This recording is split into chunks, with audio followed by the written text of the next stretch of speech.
Success as a real estate agent. Here we go. Pausing. When an objection arises, hear the client out completely, then pause to collect your thoughts and, for many salespeople, to lower what may feel like rising blood pressure. Pause to ensure that you have heard the objection completely. Don't try to cut the person off. I've watched salespeople interrupt, as if they're hoping to stuff the words back into the client's mouth before they're even out. This is the biggest mistake you can make. It demonstrates rudeness and insensitivity. Acknowledging concerns. After hearing the objection and pausing to consider, acknowledge the concern. This confirms that you understand what the client said. And it also gives you a few moments to consider and repair your response. Notice nothing in the previous paragraph advises you to agree with the client.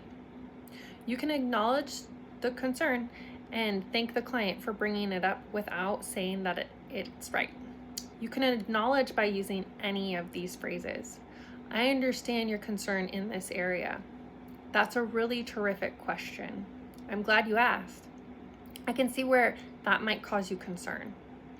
One of my favorite techniques is to follow acknowledgement of a concern with a question or comment that probes the more information. The following responses give you an opportunity to learn more while also buying a few moments to develop a response.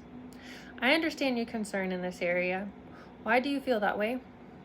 I can see where that might cause you concern. Tell me more. Isolating concerns. By now, you may be ready to pounce on the objection with your best answers. Hold off if you can while you isolate the concern.